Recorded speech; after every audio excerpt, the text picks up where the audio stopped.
Go! 以前ご紹介しましたスライドくさび、本当によく割れる道具で、これを作ってからは薪作りがかなり楽になりました。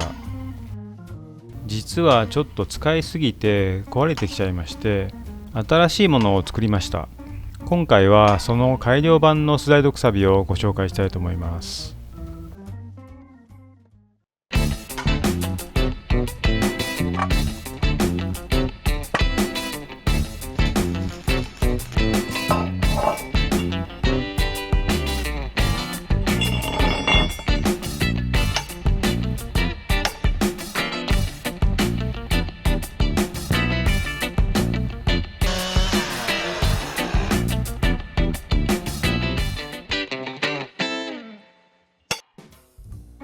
以前紹介した DIY で作ったスライドくさび、本当によく割れるくさびなんですが、たまにはこうやってですね、全然割れないこともあって、もう力任せに叩いてます。で、こういう雑な使い方もするようになっちゃって良くないですね。実はこのスライドくさび結構長いこと使ってるんですが、こんな感じでですね、100V の溶接機で作ったんですよね。なかなか鉄が溶けなくてですね、苦労して作りました。なので結構無理やりたくさん溶接を持ってあるんですよね。そしたら案の定壊れてきちゃいました。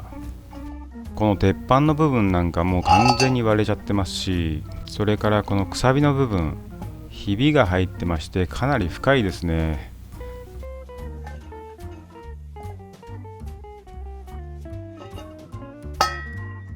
それでよーく見るとこんな風にですね、ねじれちゃってるんですよね。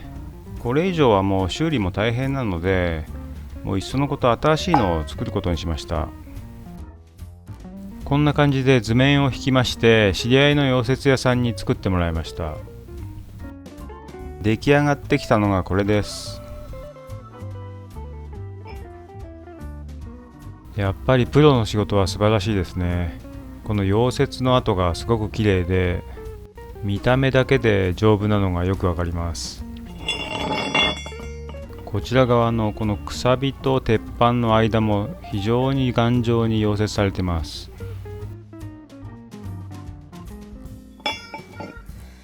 この板も 9mm ありますので、これだけ厚ければ歪んだりしないんじゃないかなと思います。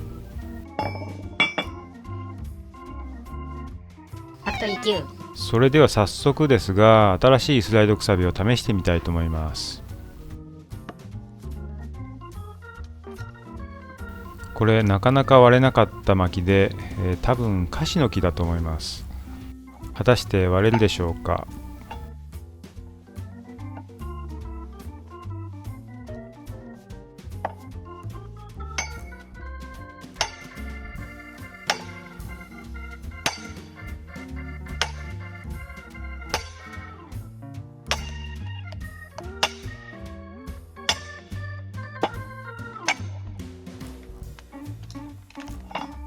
簡単に割れましたね。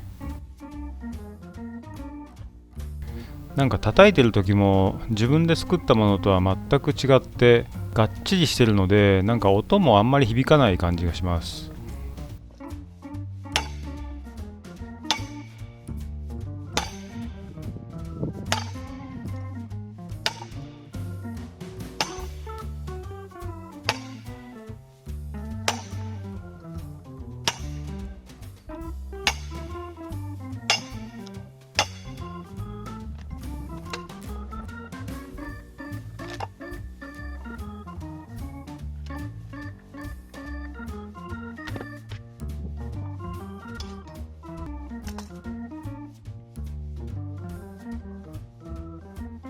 今度これは節のあるやつですね。こういうのも割れないんですよね。さあどうなるでしょうか。割れるでしょうか。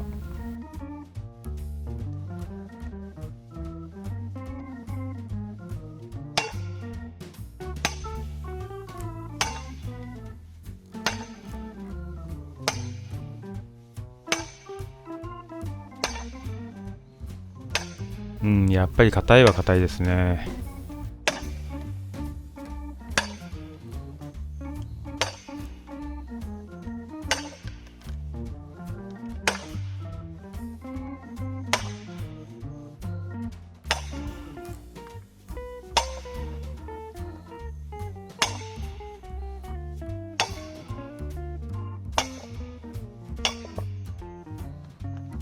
割れました。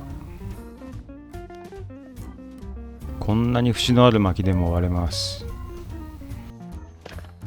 ではどんどん割っていきたいと思います。これは杉なんですが、やっぱり節があるので、割れなかったやつです。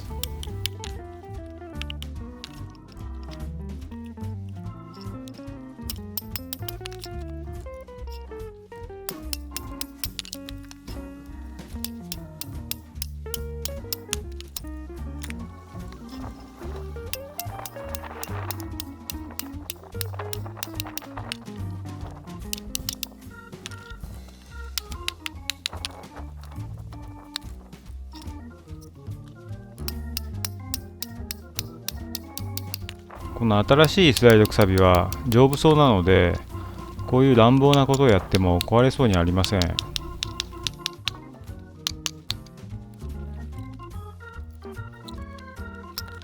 と1球。このスライドくさびよく割れてすごくいいんですが、一つだけ欠点があります。まあスライドくさびじゃなくても他のくさびでも一緒なんですが、斧の場合は刃が当たる高さはここですよね。振り下ろすと同時に膝を曲げて腰を落として当てることができます。ですがくさびで割る場合はハンマーが当たる高さはここです。くさび1個分高いところに当てなければなりません。斧であれば膝を曲げて腰を落として割ることができるんですが、くさびの場合はどうしても立った状態で振ることになるので、失敗するとこのように自分の足を打ってしまいます。これではちょっと危ないですよね。あと1球。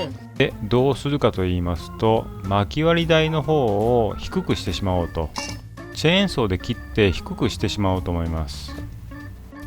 この薪割り台はもうスライドくさび専用っていうことにしようと思います。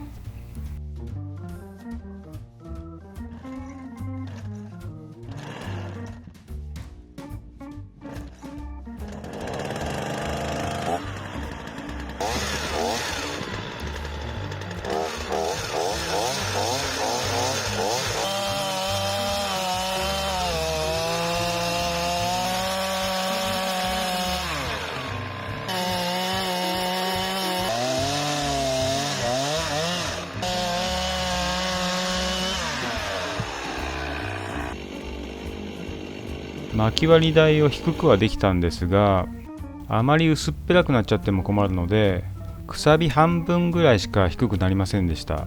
なのでちょうどもう一つ薄く輪切りにした薪があったので、これに乗っかって割ればいいっていうことですよね。こういう風に。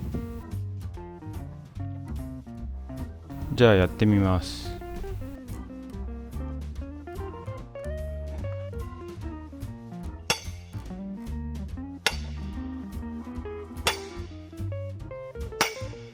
なんかちょっと違和感がありますね。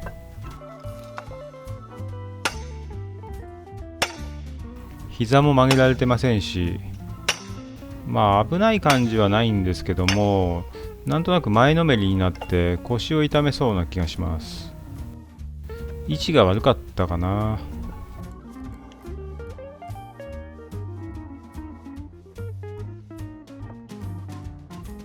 あとこうやって早送りで見ると分かるんですけども、薪割り台が動いちゃってますね。軽くなっちゃったのが良くなかったですね。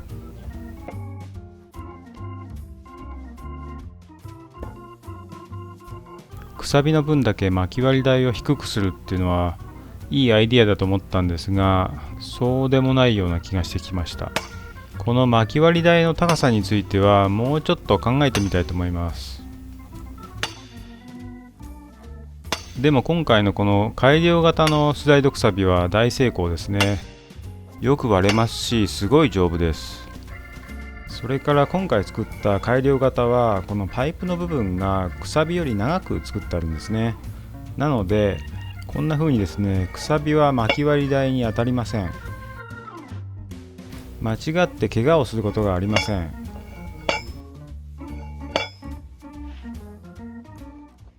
クト EQ。うちには山から取ってきたばかりの薪がまだまだたくさんあります。当分の間、薪割りは続くと思います。でも今年はこのスライドくさびの改良型があるので、楽に薪割りができそうです。今回の動画いかがだったでしょうか。よろしければチャンネル登録、高評価、コメントなどもお願いしたいと思います。